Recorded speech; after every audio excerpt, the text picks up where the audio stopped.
Não, não tem muito raciocínio. Então, bom dia a É, todos. Mais uma vez, bem-vindos aqui às nossas reuniões clínicas da Medicina Esportiva Unifesp, sempre às terças-feiras, às 11 horas da manhã. Hoje nós temos o prazer de conversar aqui com o Dr. Sacha Shalad. Ele é esposo da Juliana, os dois que são muito experientes aí na área de medicina da aventura. Vou pedir para a Juliana apresentá-lo. Antes, só alguns avisos. Nosso professor responsável da medicina esportiva, o professor Alberto Pocchini.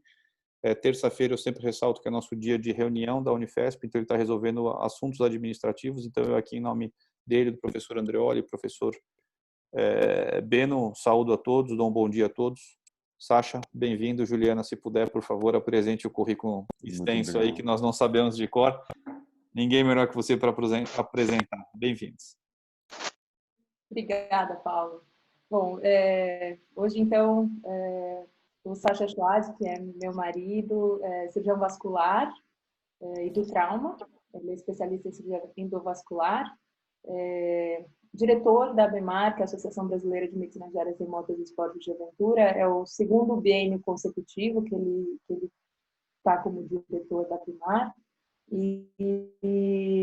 dentro da medicina de áreas remotas, de expedições, o Sacha ele tem duas coisas que ele gosta mais. Ele gosta de bastante coisa.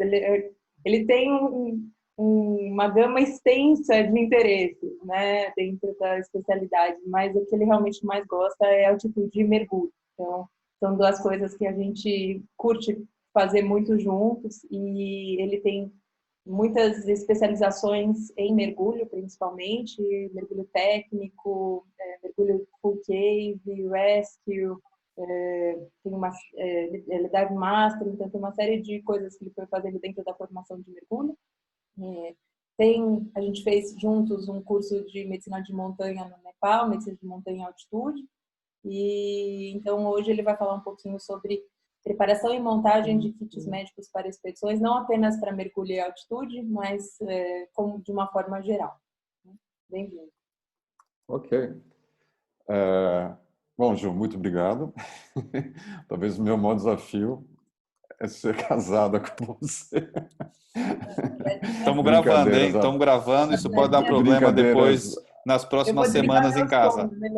Brincadeiras à parte, mas Paulo, muito obrigado, a toda a medicina esportiva, muito obrigado, obrigado à Unifesp e pelo esse convite. É sempre muito legal a gente poder dividir isso um pouco, nem se me falou assim, para não me interromper o raciocínio. Aqui não tem muito raciocínio, porque isso acho que já está tanto assim no nosso, dentro da córtex da gente, que a gente fala com uma certa naturalidade sobre isso. A Ju falou assim sobre minhas grandes paixões, não sei se vocês estão vendo, mas em cima do meu ombro direito tem um quadro. Esse quadro eu fiz com um iPhone, que é o campo base do Everest, que a gente foi. E no meu canto esquerdo, o ombro esquerdo, tá as nuances do fundo do mar. Então, eu tento sempre ficar entre essas duas coisas, e inclusive está dentro do meu consultório aqui. Então, eu tento sempre ter um pouco desse mundo ao meu redor. E dentro dessas coisas, assim, isso está sempre envolvido com expedições, né? E dentro de uma expedição, a gente, nós sendo médicos também, a gente sempre preocupa, né? Eu, assim, por hobby também, eu gosto de montar kits médicos, eu me interesso por isso, está sempre pronto para poder ajudar também alguém que esteja necessitando. Bom, e aí a gente se depara com perguntas, né? Uma hora você se fala, puxa, mas o que eu levo, para onde eu vou, o que tem lá, o que pode ser que eu precise mais ou menos. E aí você elabora algumas perguntas, e essas perguntas ajudam a gente a organizar um pouco, tanto a expedição quanto a um kit médico, né? E a gente começa com essas perguntas, quem, né? Quem que vai? Quem são as pessoas, os integrantes da expedição? E quantos vão, né? Pô, são 2 pessoas, são 15, né? Então isso muda muito na quantidade, na logística, o que você tem que levar, tá? Para onde que a gente vai, né? Eu sempre falo assim, a gente não se pode se preocupar só quais são as intempéries da região ou do lugar que a gente vai. A gente também tem que se preocupar da gente não levar nada para aquela região, né? É uma região virgem de algumas doenças, afecções e tal, a gente também pode levar alguma coisa ruim, né? Alguma doença para lá. Quando que nós vamos, né? Em épocas do ano, regiões talvez mais quentes, mais frias, ou que, sei lá, dependendo da época do ano, pode ter mais furacões, ventos, frio, essas coisas todas. Como, né? Isso é muito importante também. A forma de transporte, porque a forma de transporte, às vezes, se as áreas são muito remotas, ela pode estar relacionada, inclusive, a um aumento na chance de acidentes. Por que que a gente vai? Você vai numa expedição contemplativa, é uma coisa. Você vai numa expedição para pesquisa, é outra, né? A pressão é maior, você tem dinheiro envolvido, você tem tempo curto para resolver. Então, às vezes, você se expõe, por causa dessas pressões, a um risco um pouco maior. Bom, e quais são os riscos inerentes do ambiente mesmo, né? Isso precisa ser sempre muito avaliado. Você sabe, você vai estudando previamente experiências de outras pessoas que foram lá, relatos de pessoas que foram lá. E não é por menos que tem uma foto de uma casa tombada ali embaixo, que é quando literalmente a casa caiu, que é quando a gente entra no fator evacuação. A evacuação realmente ela entra a variável evacuação quando realmente todos os problemas anteriores não conseguiram resolver e a coisa é muito séria a ponto de você ter que pensar na evacuação.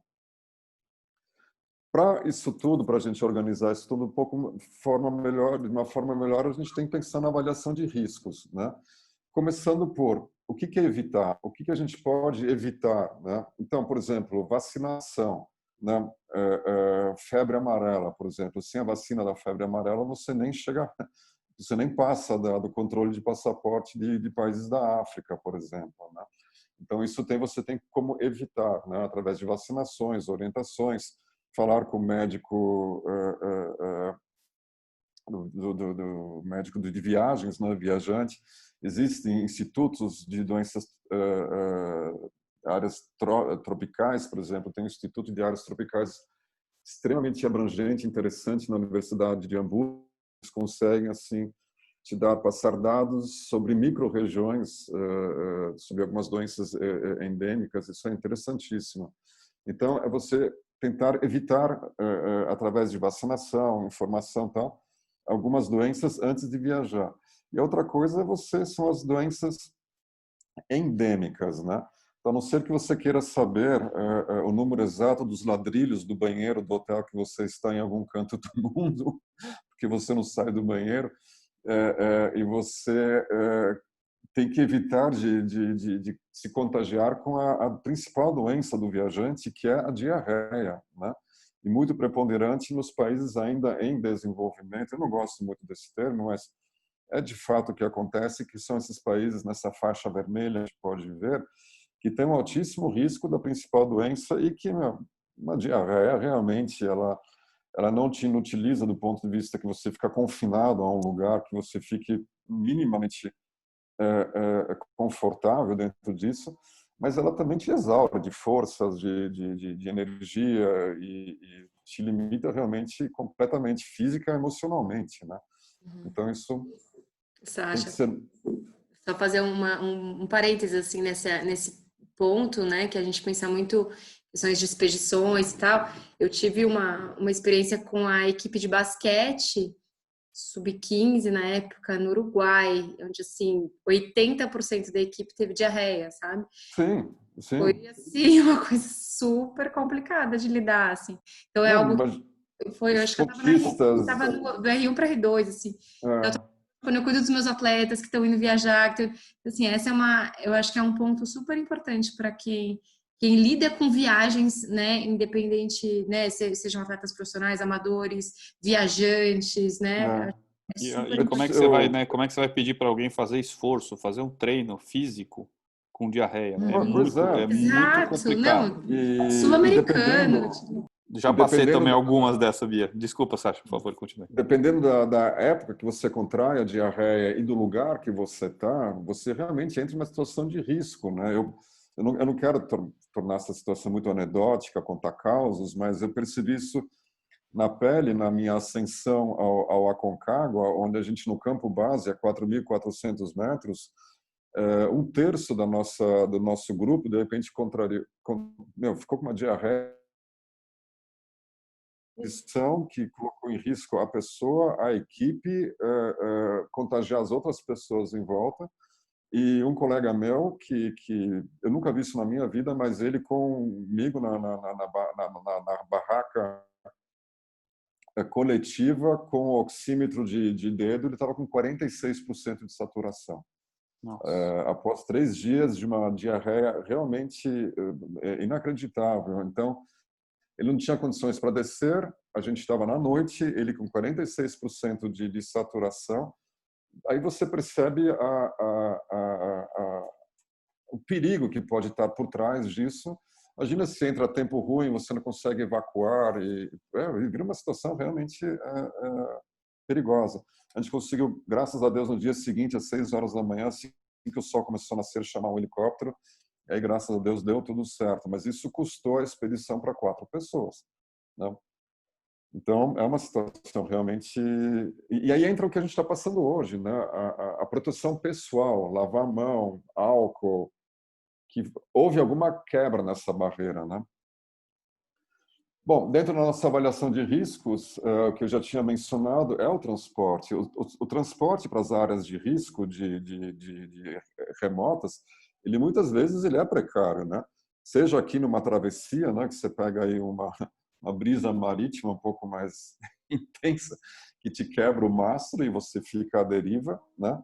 Ou num ônibus ali, que nem a gente observa muito nos Andes, ou até no Himalaia, super lotados, gente viajando em cima do teto do ônibus. Eu já vi acidentes importantes acontecendo em cima de mula, no resgate, né? A pessoa descendo de mula, no Nepal também, a mula caiu, quebrou, a pessoa caiu de cima e não bastasse a doença de altitude, ainda teve traumas por causa da queda do bichinho, coitado. Então, o meio de transporte ele precisa ser muito bem avaliado, né? E mitigar ao máximo os riscos que esse meio te pode oferecer, né? Então, isso precisa ser muito bem visto, né? A gente precisa conhecer muito bem o ambiente, né? Para onde vai, estudar antes, previamente, saber poder se inteirar, saber como você reage a um determinado ambiente é muito importante. Isso foi uma grande curiosidade que eu tive comigo mesmo, como é que eu reajo em ambientes extremos, por exemplo, a altitude. Essa foto no quadrante superior esquerdo é a foto que eu tirei do cume do Aconcagua, e é interessantíssimo saber como você reage, né? Então, a gente precisa saber muito bem. Então, para isso, você experimenta previamente, começa abaixo, vai subindo, vai subindo. Não adianta também de cara já querer subir o Aconcagua ou qualquer outra montanha alta, porque isso pode ser uma grande frustração para você mesmo e você pode pôr em risco outras pessoas. Essa foto no quadrante superior direito, que é um sobrevoo que a gente fez ali no Rio Negro, e a gente viu essa tribo de nativos brasileiros, num momento bem injustiçados, né, mas nossos queridos índios, vamos conhecer, vamos lá, tal. Não, espera aí, calma. O que a gente pode levar para eles? Isso eu acho fundamental, né? Ir lá, a gente pode trazer uma série de doenças para eles que, então não é só se preocupar com o que a gente pode adquirir lá de doença, mas sim também o que a gente pode levar, né? Como é que você reage, por exemplo, no mergulho, né? Você está ambientado no mar, você tem alguma propensão para labirintite, você consegue descompensar bem, você teve alguma doença otorrino prévia, asma, né? Extremamente contraindicado para mergulho, para descompensação, para quem quer se aventurar um pouco mais dentro do mergulho, mergulho técnico, mergulho mais profundo, mergulho descompressivo, de saturação, tem que fazer um ecocardiograma prévio para ver se não tem nenhuma comunicação intra-atrial. Então, são coisas realmente que a gente precisa se conhecer, avaliar e avaliar as pessoas que estão com você, né? E também tem aí a imagem de um ambiente extremamente seco, quente, né? Aí é o Ayers Rock na Austrália, que voa e voa mais um pouco, cansou de voar, tem mais voo ainda e você não vê uma água. É impressionante esse lugar. Então, tem que saber um pouco como você age, reage e interage com o meio ao qual você quer se expor, né? Tem os nossos queridos bichinhos aí, né? Tem às vezes bichinhos super bonitinhos, meigos, tal, mas que podem nos trazer doenças, e a gente tem que sempre pensar uma coisa, né? Que eles estão lá e a gente está invadindo a casa deles, né? Então a gente tem que respeitar eles, né? Se ele está lá, deixa o bichinho lá. Acho que já é uma enorme satisfação você poder vê-lo ao vivo com o olho nu, né? Então não precisa interagir, pegar no rabo, pegar isso, ou expor ou colocar, tirar o animal da sua zona de conforto, né? Porque isso realmente muitas vezes não pode dar certo, né? Então aproveita que você tem pelo menos, que você vai lá para a África e tem a chance de ver os Big Fives, mas sem tirá-los da zona de conforto deles, né? Então isso é um enorme respeito ao ambiente deles que a gente precisa prestar. As plantas, né? A gente, eu confesso que planta não é bem assim o mundo do meu interesse, mas são bonitas, fazem parte da natureza, e também total respeito com elas, né? Não sair da trilha pisando em cima de outras plantas, vegetais, e também não manipular, né? Se você não é realmente uma pessoa que realmente conhece. Por exemplo, aqui esse lindo rododendro, né? Belíssima planta aí com uma cor bonita e tal, mas é a principal planta utilizada na Índia para cometer suicídio, né? Então, muito cuidado com plantas. Se você não conhece, não sabe o que é, olha, fica de longe, veja, né? Que nem tem a ortiga, né, americana, lá eu sempre esqueço o nome, a Ju talvez saiba me falar. Poison Ivy, mas Poison aqui Ivy. é urtiga. A ortiga aqui, pô, é perigosíssima, né? Porque você mesmo queimando ela, o vapor que ela exala, os óleos aderidos às partículas do vapor, eles impregam as suas vias aéreas, pô, a pessoa pode ter reações extremamente perigosas, né? Pode ter edema de glote, reações, e isso fica grudado na pele, você pode lavar, escovar, não sai. Então precisa ter um certo conhecimento também. E se não conhece, deixa quieto, melhor não mexer. Violência, né? Isso me chamou a atenção fazendo essa aula. Pô, infelizmente, fim de semana a gente teve aquela situação, não tenho nem adjetivos para isso, né? Mas com aquela menina lá que foi fazer uma trilha, uma caminhada lá de Boiçucanga, eu acho, para Maresias, de Paúba para Maresias. Pô, o ser humano, como a gente pode ver, pô, ele é a maior causa de violência, né? Tanto entre os seres humanos como com o ambiente no qual ele vive. E para isso só tem uma coisa, né? É educação, é cultura, é insistir na informação, é fazer isso que a gente está fazendo aqui, né? A oportunidade que aqui a Unifesp está dando da gente propagar um pouco esse conhecimento. Então, o ser humano está aí, ó, em segundo lugar, sendo causa de agressões, né? Com todo o meio que circunda ele, né? Então, aí um trabalhinho aqui muito legal, simples, na verdade, feito por Anderson e Johnson, um levantamento por um interrogatório super simples, mas ele atingiu uma grande população, para ver qual que eram as principais causas, né, de morbidades em expedições. E feito por um questionário simples, e aí a gente conseguiu ter uma ideia, assim, né, e realmente confirma que os principais problemas são gastrointestinais, né, que é a doença do viajante, né? Depois disso, os problemas clínicos, psiquiátricos, né? Muitas vezes a gente nessas áreas de expedições, áreas remotas, imagina você está lá no campo base, sei lá, no Yellow Ribbon, ali no campo 3 para o quarto lá do Mount Everest, lá e de repente entra uma virada de tempo e você tem que ficar lá 4, 5, 6 dias dentro de uma barraca, confinado num frio, situações extremas, você tem que estar realmente com uma cabeça muito boa, né? Porque O Sacha, toda a tua... Oi? até faço aqui um parênteses, de repente se a Juliana, a Bia também quiserem contribuir. Como é que essa questão do clima, quando você tem, mesmo sem problemas, né? Todo mundo viajando.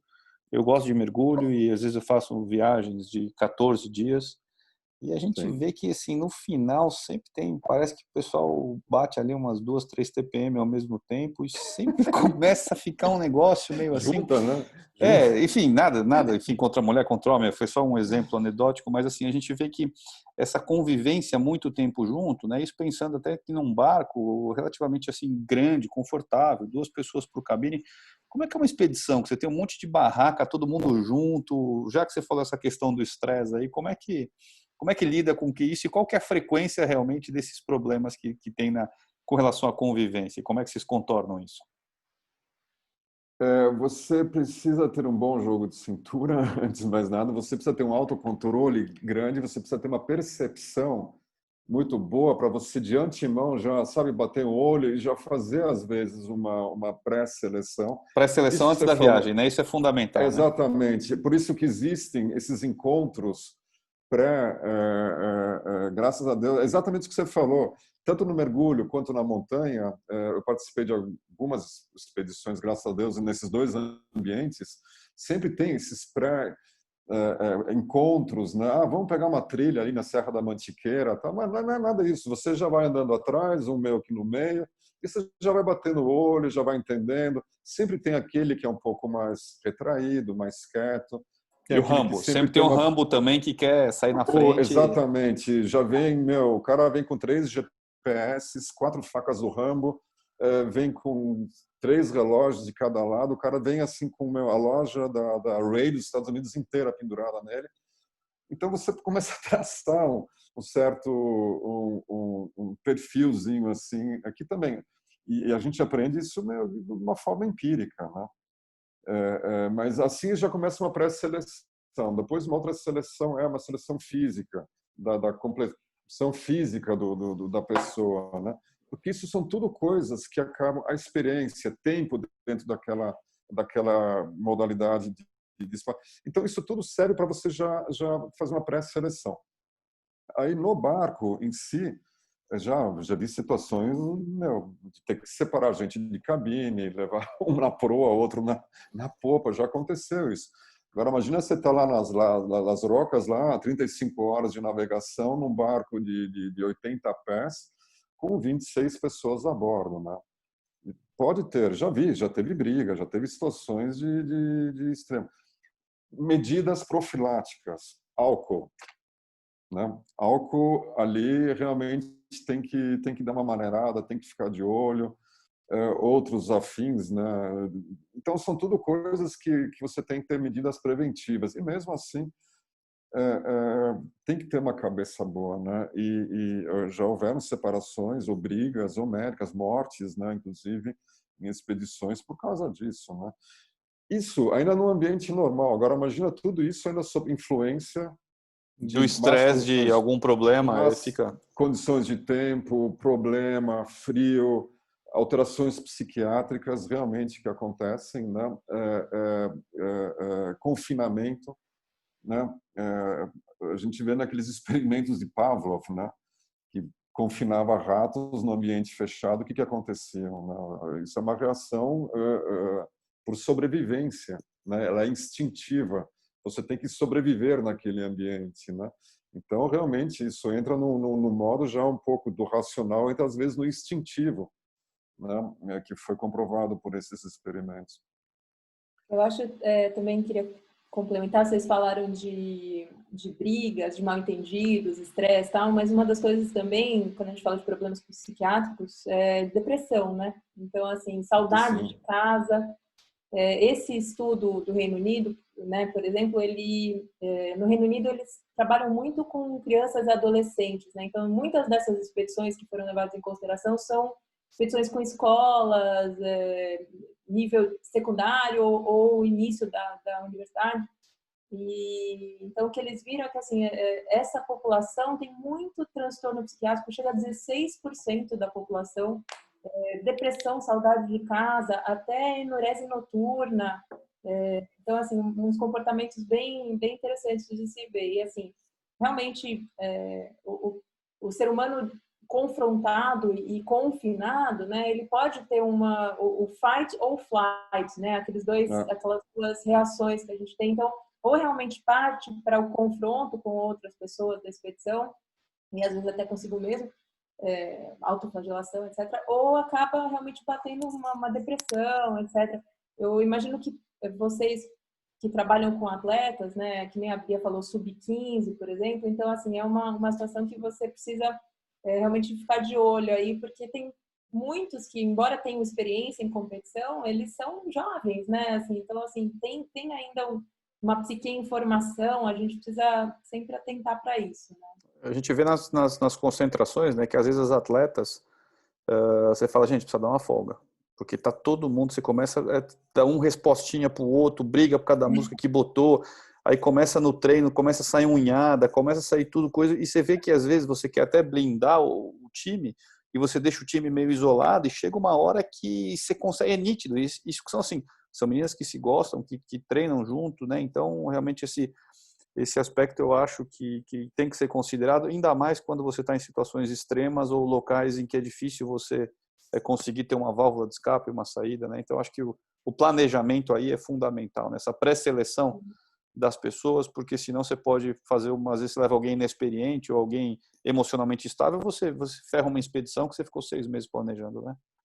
Sim, sim. E modalidades, né, em times, em equipes de adultos já tem isso, e aí você falou, em adolescentes, né, os atletas, eles são expostos a uma situação dessa muito precoce, né, é uma situação que mimetiza tudo isso, longe da família, né, por muito tempo, a questão da pressão, uma série de coisas, né? Bom, e aí dentro desse questionário ainda teve algumas outras coisas interessantes. Não me surpreende nem um pouco, né? Os problemas ortopédicos, né? Principalmente relacionados na área da montanha, mas existem vários outros. Por exemplo, mergulho tem uma incidência alta de problemas ortopédicos. Bem, né? Você está no barco balançando, você está lá equipado, tudo tal. Eu já vi isso acontecer 2 vezes. O tronco, com todo aquele equipamento, gira, o pé está preso na base do barco, você tem uma torção do chação de cima do tornozelo, né? Isso Sasha, acontece com uma certa... Oi? pode terminar. Não, desculpa, isso eu já vi. Então, são lesões ortopédicas dentro de uma área que você não imagina isso, né? Dentro do mergulho, por exemplo. Eu sou ortopedista e eu digo que todas as viagens que eu vou, pelo menos os 80% dos mergulhadores em algum momento passa tendo alguma queixa, e queixas gerais, né? Mas a gente vê muita dor no ombro, principalmente a população mais, às vezes um pouco mais experiente, um pouco mais velha, que já provavelmente tem uma tendinite de base, né?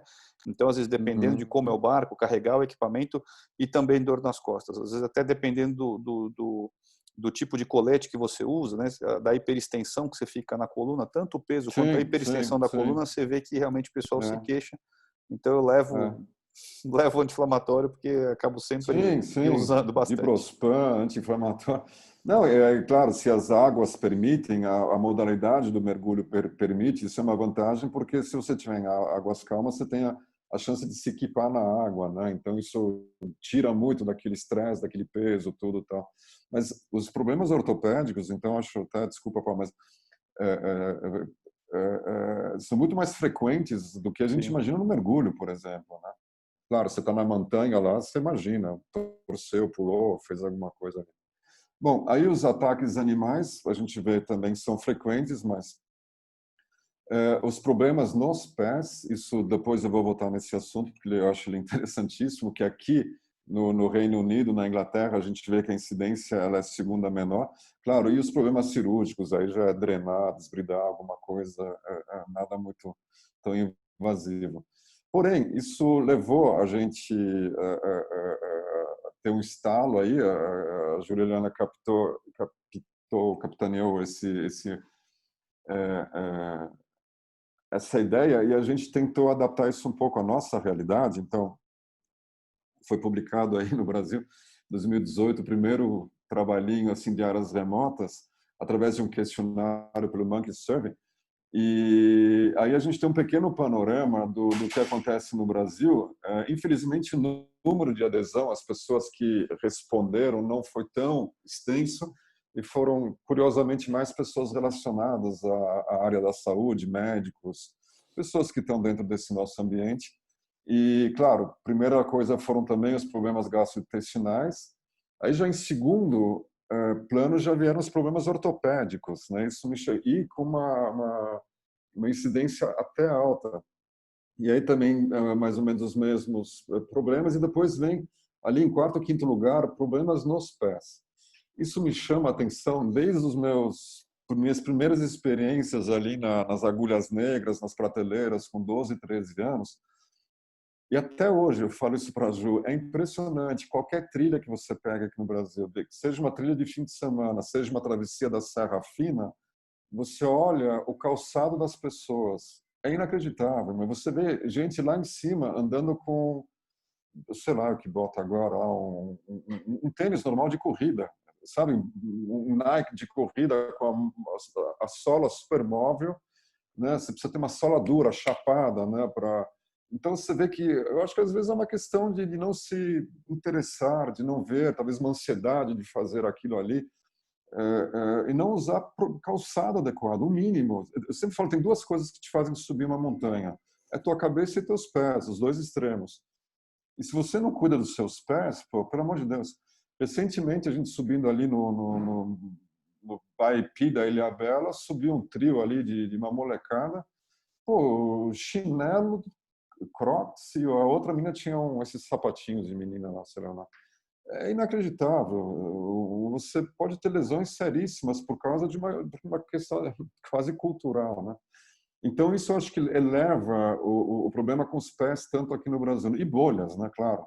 Outro extremo é você, tô com uma bota novinha, quero usar aquela bota e não quebra ela. Quebrar é amaciar ela aos poucos e já quer fazer uma expedição de 5, 6 dias com aquela sua bota nova, caríssima, tal, e também você inutiliza seu pé, sua viagem, a equipe, por causa não ter adaptado bem. Então, eu acho que é por isso que esse problema nos pés ele está mais alto aqui. E aí depois ataques de animais. Aqui no Brasil é legal, porque dificilmente a Ju, eu e amigos, a gente faz uma caminhada, uma trilha tal, que a gente não se depara com cobras. Eu acho isso muito legal. Eu acho legal porque a gente tem ainda então essa vida próxima da gente. Eu acho muito legal isso. Problemas cirúrgicos e depois dentários também, né? Também é uma questão de nada mais do que medicina preventiva. É uma questão também de prevenção. Não poderia estar esse item, né? Mas uma questão de prevenção. E as doenças infecciosas, claro. Bom, voltamos de novo para o começo. E aí? Né? Pensamos um pouco no planejamento aí da nossa expedição, algumas coisas a precisar serem vistas, prevenção, o que acontece. E a gente precisa planejar agora essa nossa... depois que a gente planejou a nossa expedição, agora como é que a gente pensa num kit médico, né, para essa expedição? Porém, a gente tem uma outra variável no meio desses dois, que é grana. Né? Kits médicos, eles podem ser caros, a gente tem que otimizar eles, a gente não pode levar um carrinho de anestesia nas costas, né? Então a variável grana também, dinheiro entra nesse aspecto, né? E mantendo essas perguntas na mão, como vocês podem ver na foto, eu me fiz essa pergunta, né? Estou eu 2 vezes na foto me perguntando, eu respondi para mim de novo que não existe apenas uma resposta correta, né? Que não existe o kit médico pronto, feito, que resolve todos os seus problemas. E aí eu me deparei um pouco, e a gente se depara com isso pelo interesse, e pensei, como é que a gente pode bolar um kit médico, né? E aí, aqui tem fotos de alguns kits nossos, pessoais lá de casa. A gente viu que para cada viagem a gente tem um kit, então a gente está começando a acumular alguns kits lá em casa, né? Tem, desde a maioria deles somos nós mesmos que montamos. Tem os kits minimalistas, né? Tem os kits industrializados, excelentes, que nem esse ali embaixo. Inclusive, aqui do meu lado, eu estou com um kit também, não sei se vocês podem ver. É o que eu carrego todo dia aqui comigo, que tem o meu canivetinho suíço, tem o meu micro porta-agulhas e uma coisa fundamental que é um saca-rolhas. Eu ia perguntar, ainda bem que você falou, eu ia falar, e aquela ferramenta ali? O que é aquilo ali? Eu acho fundamental ter um saca-rolhas. Na pandemia, né? É muito bom para manter a tranquilidade. Cara, isso aqui faz um uso. Então, isso é um mini kit que eu levo comigo. Tem algumas coisinhas aí, um pouco de brincadeira. Então, você vê, a maioria deles está condicionado em bolsas que são moldáveis, né? Então, dá para ser apertada aqui, ali e tal. Fora tem uma caixa laranja aqui, que é uma caixa que a gente leva no barco. Claro, no barco você tem um local de acondicionamento, porque levar isso numa expedição é um trambolho, é pesado, ela não é moldável, mas no barco ela é ótima. Por quê? Porque ela é estanque, ela tem uma válvula de pressão. E outra coisa, se tudo der errado, você joga isso no mar, isso boia e pula em cima. Então, isso ainda funciona como uma boia. E essa é uma caixa específica para coisas no barco. E assim você monta os seus kits, né? Se você não tem uma ideia inicial boa, talvez compre um kit industrializado, nesse medical kit, que inclusive ele vem dentro com uma cartilha para você se orientar, para montar um outro kit e algum dia. E assim você vai colocando, inclusive, coisas de uso próprio, pessoal, alguma medicação que você tem que tomar, ou alguma coisa assim que é sua, né? E aí você cria agora um raciocínio em cima disso, o que teu kit, o que ele tem que ser, como ele tem que ser cuidado, né? E que áreas que ele precisa abranger, né? Em uma expedição maior, é fundamental você ter um responsável pelo kit, que inclusive seja a pessoa que montou o kit ou estava junto na montagem do kit. Por quê? Paulo, você é cirurgião também, né? Trabalha Sim, na área, você é ortopedista e cirurgião. Você entra numa emergência, você olha para aquela mesa cirúrgica, aquilo vira uma bagunça, você não acha uma pinça, claro. né?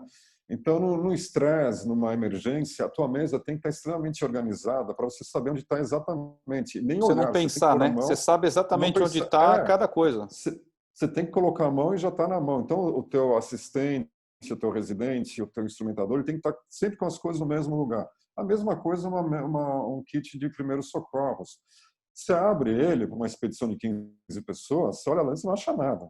E tudo ao mesmo tempo. Aí arranca tudo, joga tudo, vira uma zona, vira uma bagunça, esquece coisa, agride o meio ambiente ainda além disso tudo.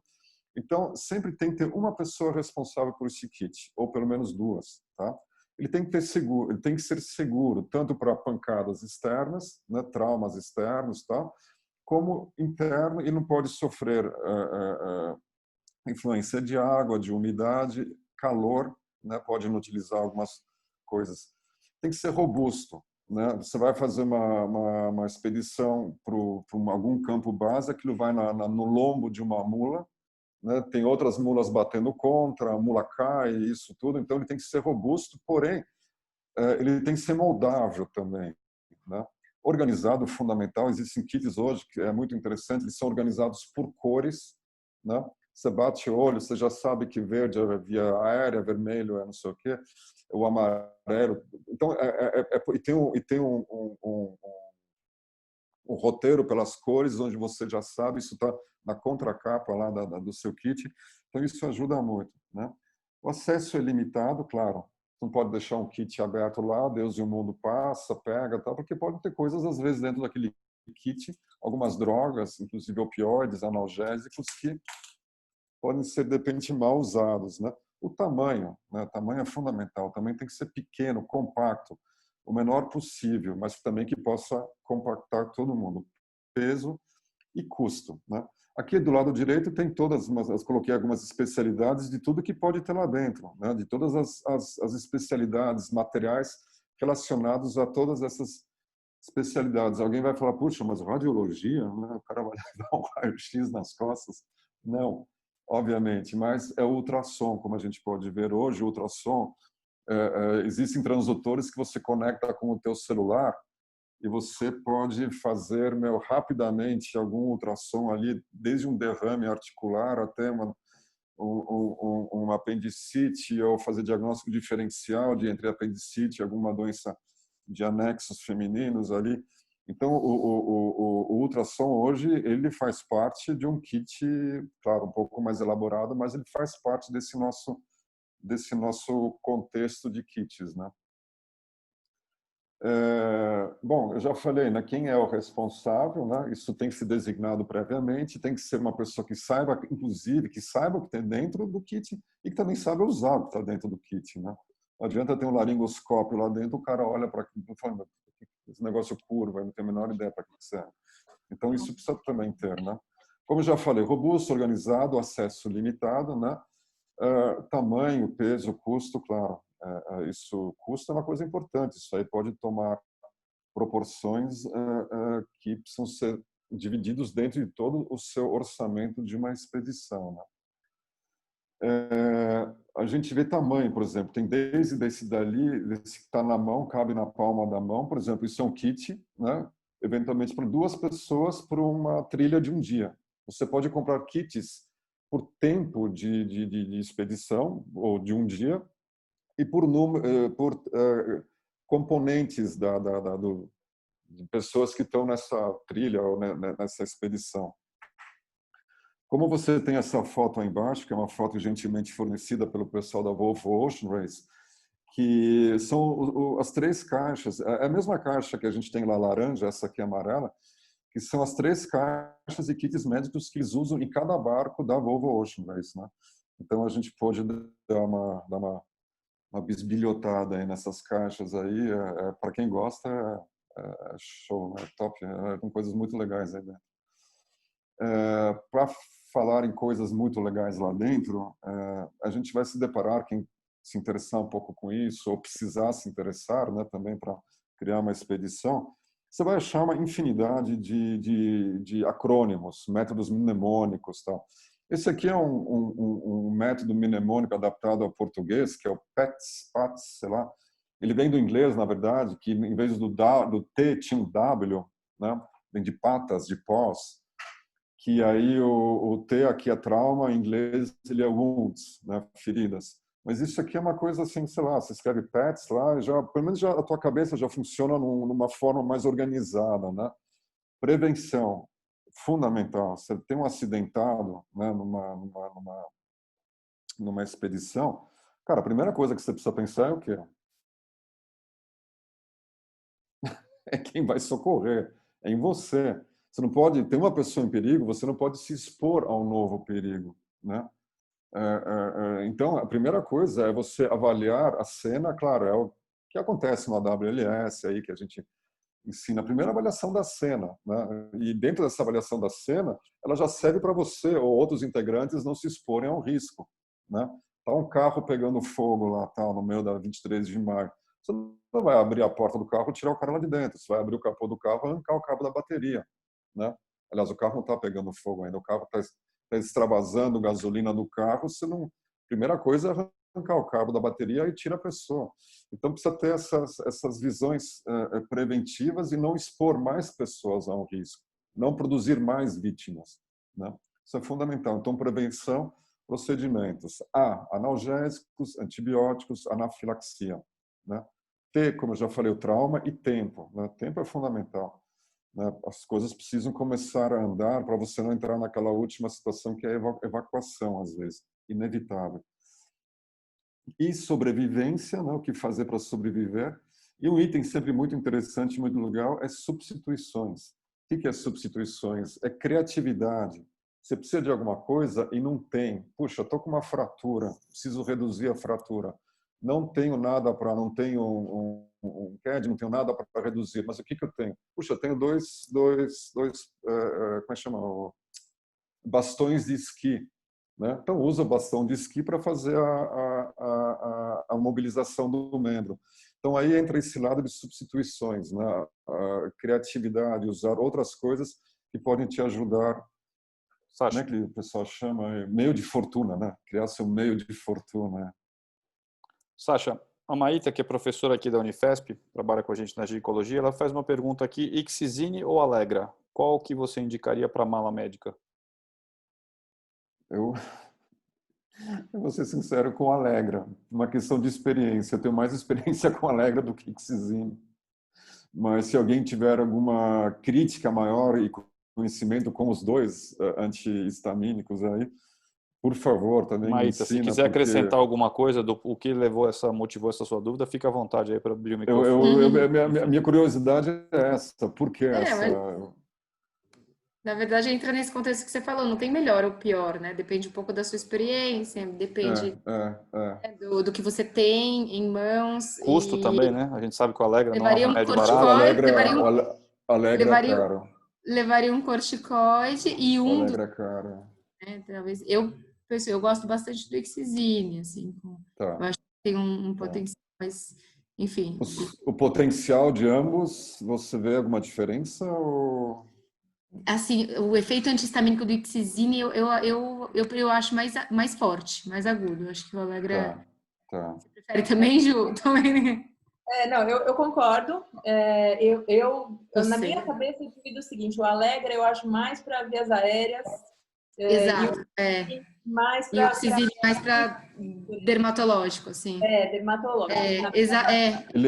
A miligramagem ela é diferenciada para via aérea, e tem o de 120, né, que é para geral, e os 180 miligramas que é para via aérea, né?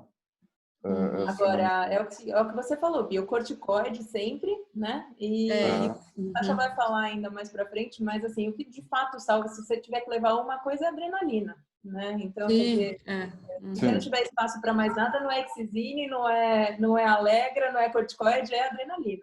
Então, é isso A aí. grande vantagem da adrenalina é que ela pode ser aplicada por qualquer via que você puder imaginar, né? Então, é a grande vantagem que a adrenalina tem. A Maíta só complementa que ela usa mais o Excisine, que ela acha também que é uma resposta rápida e bom para idoso. Ah, tá. Bom saber. Ótimo, vou anotar isso. Ju, anota, por favor. Surgiu uma outra pergunta aqui, Sasha. Como planejar a quantidade barra dose, né, de cada medicamento de acordo com a duração da expedição e a quantidade de pessoas? Isso a gente vai ver um pouco adiante. Você tem, assim, sempre você tem que fazer estudo prévio. Existe uma ficha elaborada para isso que você consegue achar plenamente na internet, coloca lá, que você vai preenchendo o número de pessoas, comorbidades, faixa etária, influência da área, entendeu? Oi? Número de dias da Sim, expedição. números. Então, é uma cartilha que te ajuda dentro da sua cabeça a você organizar. E é baseado em cima. Claro, você sempre tem que pensar um pouco a mais, né? Pensa sempre, não, 10% a mais ou menos. Vai que acontece. Então, é assim mais ou menos que isso funciona, essa organização. Integrantes, número de expedições, comorbidades, influências da área, né? Então, tudo isso acaba complementando essa sua programação, né? Voltando, gente, eu bato um pouco nessa tecla aí, né? A gente está nessa fase da pandemia, então a gente está bem atualizado com os EPIs aí, né? Os equipamentos de proteção individual. Então, isso é muito importante. Nunca você pode expor mais uma pessoa a um risco tentando salvar ou atender uma outra pessoa, né? Hidrosteril ali é fundamental, né, contra a principal doença aí dos viajantes, né, a diarreia. 2, 3 gotinhas aí, 2 gotinhas num litro é mais do que suficiente. O Exposis é ótimo, derrete até o logo da câmera fotográfica. Então, na pele deve ser uma beleza. Vamos lá. Aqui dentro da prevenção ainda, né, a gente encontra aqui no Brasil principalmente, né, o principal agente de doenças aí que são os nossos amigos mosquitinhos, né.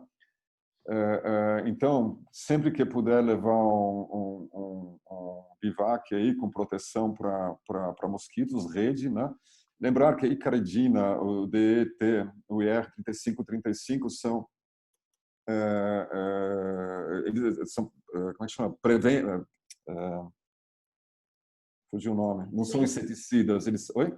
Repelentes. Repelentes, perdão, isso. Eles são repelentes, né? Nossa, agora deu como é que chama o inseticida? Perimetrina. permetrina.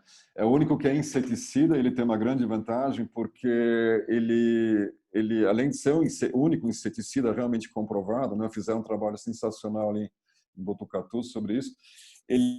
Você pode jogar ele dentro da máquina de lavar roupa e ele impregna na roupa, né? Então você vai usando ele na roupa. Então a permetrina realmente você consegue comprar ela e impregnar ela na roupa, na pele, e é o único que é realmente comprovadamente inseticida, né? Estou Isso é perguntando legal. aqui se você usa o funil invertido na ponta da rede. Não sei o que é isso também. Se puder resumidamente explicar para os leigos o que seria isso? O funil invertido, não. O funil Não. invertido é para você não Coisa entrar como até os bichos atrair. pra dentro. É. Para o quê, Oi? Jô? Os, quando o funil invertido que eu conheço é para os bichos não entrarem. Então, é uma técnicazinha Bichos que você tem maiores. É. na ponta da rede, fazer o funil invertido. Não sei se é isso que estão perguntando. Isso, acho que é para os bichos não entrarem. Isso. Peraí, o funil invertido na ponta da rede não é, aliás, peraí, é o que vai pera, agora então, é o que vai em cima do cabo? Isso é para evitar roedores. Isso. Quando você Ah, tá. Não, não, eu achei que era aquela. evitar inseto menor, evitar qualquer Não, bicho. não. O funil invertido em cima do cabo é para evitar roedores, ou bichos menores. Eu achava que é aquele funil invertido para atrair o bicho e cair na água. Desculpa. É usado em cabos de ancoramento também de navios, de barcos, que vai aquela. Isso é para evitar que roedores, bichos andem em cima do cabo. Eu nunca usei, mas conheço a técnica, sim. Só mais uma pergunta que a gente tem aqui, eu não te interrompo para você poder concluir. Utilização de barro como repelente na falta de outros meios. Sim, funciona. Se É não uma tem barreira, nada, é uma vai o barrão. barreira. E qualquer É, forma de barro que você queira achar, né? Dependendo do barro, se até atrai mais, né? Mas é uma barreira mecânica, né? Barreira física. Claro. É uma então, barreira física e utilizada também para baixar a temperatura do corpo. Mas é uma desculpa barreira física. complementar essa história, o pessoal, inclusive de Botucatu, que é o professor Vidal Haddad e o Edson Luiz, né, que eles fizeram trabalhos extensos a respeito disso. E assim, a questão é, quando você fala em repelente, a questão é, você está considerando tolerância zero ou minimizar a chegada dos bichos, né? Quando você fala em tolerância zero, daí tem que ser repelente mesmo, tem que ser icaridina, tem que ser DDT, tem que ser IR3535. Então, daí a gente está falando nisso. Ou a permetrina, que daí já é a barreira, né? Quando a gente fala em minimizar o número de bichos que estão chegando, daí você pode usar citronela, pode usar eucalipto, pode usar óleo de uva, barro, mas daí não é mais tolerância zero. Aí é só diminuir o número de animais que está chegando. Então, quer dizer, realmente na falta de outros meios, de longe, assim, não vai te salvar. Tá?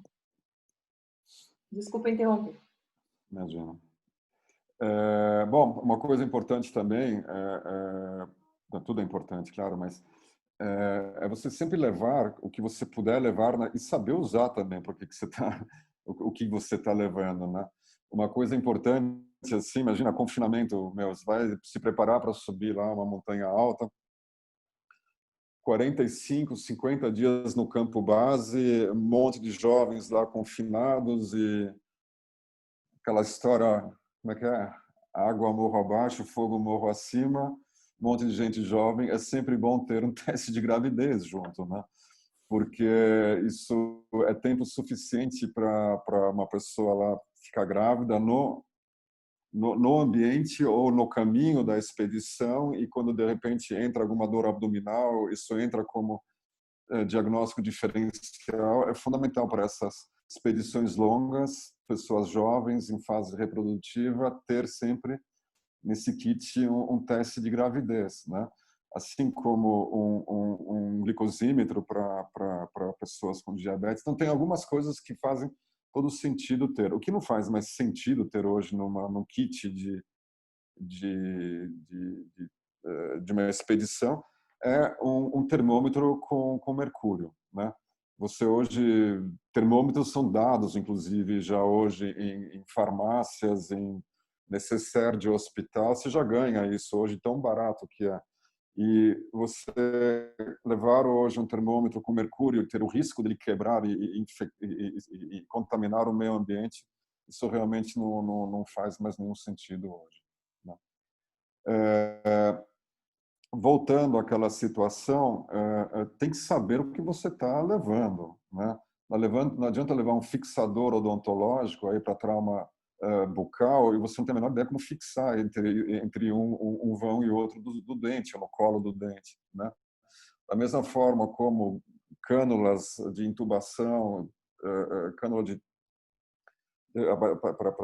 para ventilar a via aérea, né? Então são coisas que você precisa saber, isso é fundamental, né? Recentemente teve uma propaganda aí de uma cooperativa médica, não vou falar o nome, mas ela é muito bem, enorme, difundida em todo, principalmente no interior do Brasil, cuja propaganda era ele usando um médico jovem usando um oftalmoscópio para avaliando a tuba auditiva de um paciente, né? Então tem esses absurdos. DEA, não faz sentido levar um DEA, né? Não é preconizado levar DEA, né? Mesmo porque a partir do momento que você está levando um DEA, olha, ou você te passa pela cabeça que você precisa usar um DEA, se você tiver um rádio, aciona a rádio, código vermelho, aciona o que você tiver, porque aí a situação realmente já está bem complicada, né? Então, o DEA não é preconizado. Esse Binax Now da malária é um teste muito legal, muito interessante, precisa saber usar também, mas não é tão fácil porque ele é meio que auto-instrutivo. É caro, mas de repente, dependendo de quanto tempo você está na expedição, ele vale a pena. E uma pinça de extração dentária, bom, aí tem várias formas de tirar um dente também, né? Não precisa ser exatamente uma pinça. Dá para usar outras coisas. Substituições ou criatividade. A Ju já tinha mencionado, esse é apenas uma dessas injeções para auto-injeção, o EpiPen. Existem acho que 5 no mercado hoje. O EpiPen foi um dos primeiros, emblemático, caro para chuchu, muito bom. É uma pena ser caro e ter um tempo de utilidade, uma validade curta de 6 meses, porque é uma coisa realmente prática, fácil. Crianças nos Estados Unidos usam isso dentro da mochilinha. Existe até um pequeno curso aí no YouTube, porque ele dá 2 disparos e sempre fica um pouco dentro. É até um curso como você desmonta ela rapidinho e ainda consegue utilizar o restinho que ficou dentro. Isso devia ser muito mais acessível. A gente até já tentou trazer isso no Brasil, mas é inviável. É muito caro, mas é uma coisa, é super bom. Para quem tem histórico, risco maior para anafilaxia, é excelente. Vale lembrar que existem outros no mercado, são 5 e são mais em conta. Então, isso é uma pistolinha aí muito boa. Pistolinha não, um sistema de aplicação aí muito, muito, muito bem bolado. Aí tem vários outros equipamentos para trauma, né? Claro, você vai levar aí uma maca de remoção, ela não faz sentido, é um trambolho gigantesco, não tem como dobrar, não tem como, então, dá para você levar ele numa embarcação, eventualmente, grande e tal, mas aí já são esses tecidos triangulares que vocês veem no canto inferior direito ali, eles são extremamente práticos, úteis. É fundamental ter uma bandagem triangular dessas, é excelente, é excelente, tá? E aí tem alguns outros exemplos aí, proteção para bolhas, né? Então, lembrem-se sempre, levem o que vocês saibam usar e tenham experiência em usar, né? Você lê uma vez o manual antes não vai te ajudar. No estresse, no vamos ver ali, na adrenalina, não dá certo. Coisas discutíveis, uma agulha intraóssea, se você nunca usou, nunca viu, é melhor nem pôr a mão, porque você pode causar um dano muito maior, né? Coisas questionáveis, né? Esse Kendrick Traction, né? Aí para fratura de fêmur, acho meio discutível levar isso, né? Se você já leva isso para uma situação onde você espera uma fratura de fêmur, né? Que é uma fratura de altíssimo impacto e energia, é melhor rever, né, essa expedição e aonde você está indo, né? Uhum. Para que justifique você levar um negócio desses, porque aí você precisa, eu acho que rever o planejamento, a exposição ao risco e tudo mais, né? Desculpa, você queria falar alguma coisa, Bia? Não, eu ia falar expedições que envolvem escalada, né? Eu acho que são Sim, expedições com risco maior mas aí de sempre tem, fraturas e tal. É. eu tenho minhas restrições com isso, né? Uhum. Infelizmente eu não coloquei uma coisa aqui, mas que eu mudei minha ideia. Confesso, como vascular, eu era extremamente contra o torniquete. Hoje eu mudei minha Uhum. ideia. Eu, claro, fui ler, estudar, trabalhos, incidência. Hoje eu ando com torniquete. Eu Uhum. tenho dentro do meu kit, né? Hoje tem torniquetes de aplicação, autoaplicação e muito rápidos. Temos dois, a Ju tem, eu tenho, então isso é uma coisa que devia estar aqui, eu depois me arrependi de não ter colocado, mas também saiba usar um torniquete. Eu, Uhum. com o maior prazer, eu entro numa discussão com o torniquete, a gente podia retomar isso, porque era uma história extremamente controversa, hoje é super a favor. Isso começou a ter muito mais aceitação e sucesso por dois motivos. Um foi por umas guerras do Afeganistão, que os americanos hoje, lá os SEALs e todos mais eles, faz parte inclusive do acrônimo deles, eles usam um torniquete aqui para uso próprio dentro da bolsa daquele colete com as placas de proteção. Isso foi um motivo, e outro foi, infelizmente, pelo grande incidência dos shootings, dos mass shootings nas escolas nos Estados Unidos, onde hoje as escolas elas têm bolsas específicas com 8 torniquetes ao redor dentro das escolas. Eles conseguiram salvar várias vidas das crianças, das pessoas com o uso desses torniquetes, né? Lembram-se que 6 horas é o tempo máximo para tornar um membro inviável, né? A Uhum. partir do momento que você instalou um torniquete. Então essa ideia do torniquete, ela realmente ela mudou com essas duas situações, porque elas acabaram salvando realmente várias vidas, porém não tantos membros, né? Então é uma coisa realmente interessante hoje. Uhum. Coisas fundamentais também, né? Água, feridas, né? Lava, lava, lava, né? O Paulo, com a preocupação aí com as osteomielites, não tem água suficiente para lavar uma fratura exposta aí, água copiosa mesmo, né? Existem regras ali, 2 litros por não sei quantos, aí. Mas eu acho que não pode se prender muito a essas regras, né? Você tem que usar o que você tem. Feridas, lesões, não existe esse negócio, pelo amor de Deus. Até hoje eu vejo colegas nossos falando, vem paciente comigo, que eu trabalho bastante com ferida. O médico mandou deixar a ferida aberta para respirar. Pelo amor de Deus, gente, isso não entra na cabeça, isso não existe. Você respira pela boca, pela tua pele. Não existe ferida no mundo que precise respirar. Então, ferida é sempre ocluída, manter meio úmido e ocluído. Lembrem-se, qualquer ferida dentro do mar é uma ferida potencialmente contaminada. Qualquer. Não existe esse negócio, põe a perna no mar para lavar, o iodo limpa. Absurdo. Todos os emissários de todas as cidades no mundo vão para dentro do mar. Lembrem-se, toda ferida dentro do mar é potencialmente contaminada, né? Antivenenos, gente, eu acho que é uma aula um pouco além, né? Basta relembrar aquele menino aí que estava cultivando cobras na casa dele, o que aconteceu? Por uma naja, né? Tiveram que importar o soro antiofídico dos Estados Unidos, porque obviamente a naja não é autóctone e não tem isso. Tamanho da irresponsabilidade dessa pessoa aí, né? Fora o maltrato com as outras cobras na casa dele, né? Tempo é fundamental, né? Então aqui a gente tem algumas coisas que podem ajudar nas intempéries do tempo, né? Principalmente em relação ao tempo frio, né? Aquecimento. Eu não sou muito fã desses foot warmers, desses aquecedores aí, porque em algumas expedições que a gente viu, a pessoa tira, enfia na luva, coloca na virilha, enfia no sapato, sei lá onde, aí perde o calor, tira e joga na trilha. Você sobe lá na trilha do Kilimanjaro, nossa, era triste ver. Eram, centenas desses saquinhos jogados aí pelo chão. Então, e é tudo produto químico, não biodegradável. Então, o cara vai lá, esquenta a mão lá durante meia hora. Às vezes nem precisava esquentar, porque não é tão frio assim. É frio, mas não tanto. E depois, eu acho que o impacto disso no meio ambiente é muito maior do que realmente isso te traz alguma vantagem. Esse group shelter aqui que a gente vê no meio da tela embaixo, esse saco laranja, isso é muito legal. É um saco pequeno, se tira, é uma barraca sem varetas, né? Baita de uma inversão de tempo, tá nevando, frio, né? O calor de pessoas juntas.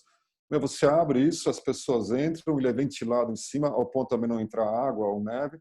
Então você consegue esquentar um grupo de 4 pessoas rapidinho com esse group shelter. É um pacote pequeno, isso realmente é uma coisa muito legal, né? Então, são algumas coisas que valem a pena. Esses sacos estanques ali embaixo, além de serem estanques e manter uma muda de roupa seca para você, que psicologicamente é muito importante, você ter uma roupa limpa para um ataque ao cume, limpa, seca, bem cheirosa, que te lembra o amaciante da sua casa, né? Isso levanta a sua moral também para um ataque ao cume. Então, acondicionar sempre uma muda, uma cueca, uma meia, uma camiseta limpa, serve perfeitamente como uma boia, isso aí também, né? Você deixa isso fechado, pula em cima, você consegue sair boiando aí na água.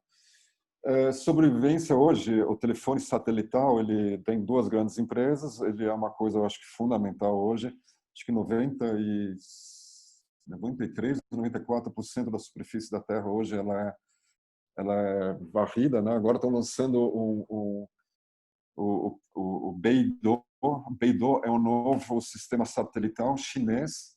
Ele trabalha com as duas órbitas de satélites, né? Não só o GPS como o GLONASS, né? O russo, ele trabalha com as 2 órbitas juntas, chama Beidou. Ele é um sistema novo, então praticamente a Terra toda hoje está coberta por satélites. Então é fundamental, acho que levar hoje um satélite. Você não precisa comprar, você aluga. Então é uma coisa bem interessante. E coisas, claro, uma headlamp fundamental, né? Sempre lanterna, até para fazer um xixizinho à noite, né? Já teve gente que saiu para fazer um xixizinho à noite sem a headlamp, escorregou, nunca mais viram porque caiu da face sul do Everest lá. Ô, Sacha, só uma lembrança aqui, é claro que o celular você consegue levar em áreas secas, né? Mas para quem mergulha, e às vezes até quem está num lugar um pouco mais difícil, tem o Nautilus, né? Que é um GPS Sim. que você consegue usar embaixo d'água e também Uhum. ajudar em muito potencial e muita coisa potencialmente grave que poderia acontecer, né? Em lugares com corrente, enfim. Sem dúvida, na Austrália, você vai mergulhar na barreira lá, você não põe a cabeça embaixo da água sem esse negócio pendurado em você. É obrigatório. Você tem que o dive master, o chefe, o líder da expedição lá de mergulho, ele vai lá e clipa o negócio em você e quando você sobe ele tira. Então isso é obrigatório lá. Isso não está em nenhum curso de mergulho, nem não está protocolado em nenhum curso de mergulho, PAD ou sei lá eu.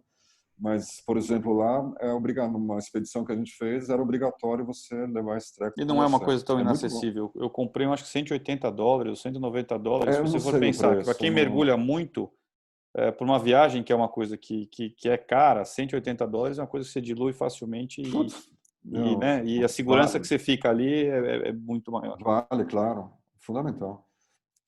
Bom, canivete está aqui comigo, sempre em qualquer lugar. Um dos primeiros presentes que eu dei para minha esposa, assim, na fase de namorados, foi um canivete suíço. Ela me olhou meio esquisito, mas eu falei, bom, faz parte. Trazendo ela um pouco para esse mundo. GPS, claro, fundamental também. Tem que saber usar um GPS, né? Estou com um GPS e não sabe nem...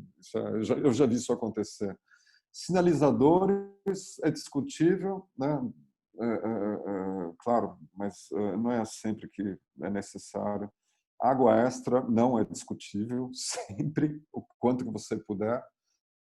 E formas de comunicação, né? Que podem ser desde um assobio, saber assobiar, o espelhinho, né, furado no meio, fundamental. Em kits hoje, médicos, ele já vem com o espelhinho junto, né? Não sei se já viram, necessaire que você compra lá de algumas marcas, que não vou falar o nome, já vem com o espelhinho dentro. Então, o espelhinho é um fundamental item de comunicação. Tem mochilas que, inclusive, na contraparte de dentro, ela já vem até com esqueminha lá, os sinais para fazer com o espelho, para você se comunicar. Então, formas de comunicação previamente estabelecidos num briefing, alguma coisa assim, você tem que ou fazer um plano de contingência, né? Isso tem que fazer parte do plano de contingência, já formas de comunicação. Isso é fundamental. Comunicação é tudo hoje, em qualquer área. O que eu falei antes, isso aqui é um capítulo à parte que eu adoro, que isso é improvisações. No livro do Paul Auerbach, ele dedicou um capítulo praticamente só a isso. É divertido, né? Você fazer um estetoscópio de uma seringa com tripa de mico e... Não, tem lá mesmo, é fundamental. É divertido, você se diverte, né? Fazer um óculos com silver tape, você está lá, zona da morte, 7.500 metros, toma um chute na cara, sai voando o teu óculos. Meu, você não aguenta 5 minutos sem ter os snow blindness ali. Meu, queima a tua rotina e tudo. Se você souber, tiver um pedacinho de silver tape enrolado num palitinho de sorvete, você consegue fazer um óculos nele. Furadinho lá. Você pega, coloca 2 telas, fura ele todo e você consegue evitar com que os raios UV lá te queimem a rotina. E assim, fazer liteiras, que nessa foto à esquerda, que a gente ensina no AWS ali, fazer liteira de casaco, tem uma infinidade. Quem quiser, vale a pena ler esse capítulo lá no livro do Paul Auerbach, que é uma diversão isso. Chegando já um pouco ao finzinho aqui, gente, tem questionários médicos, que alguém me perguntou, né, que isso existe na internet, você pode ver que te ajudam a montar, organizar kits médicos, né? Eu acho fundamental. Existem vários, aí cada um precisa ver o seu. Existem vários acrônimos, tem o acrônimo que te ajuda também a organizar, por exemplo, aquela regra dos 3, né? É 3 segundos para você avaliar uma zona, uma área de ocorrência, 3 segundos para avaliar a área, 3 minutos que você consegue ficar com a cabeça debaixo da água, são 3 horas que você consegue se proteger do frio, 3, o que vem depois? 3 dias que você consegue ficar sem água, 3 semanas que você consegue ficar sem comida, 3 meses que você consegue ficar com isolamento, 3 meses de isolamento pessoal, 30 dias, o que era? Sem comida.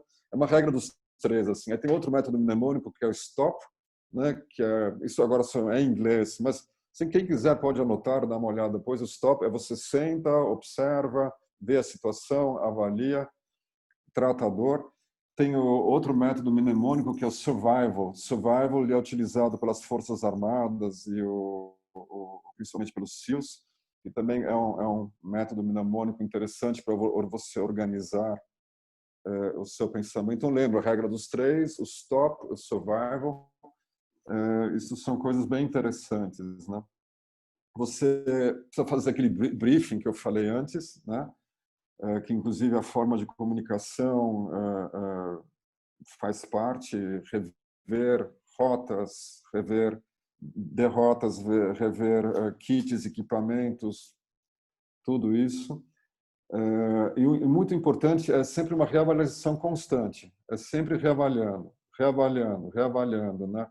Não é porque você fez um atendimento, bom, beleza, vamos encerrar por onde? Não, vamos reavaliar, né? Isso é fundamental, que é a avaliação secundária, né? Dentro do AWS, por exemplo.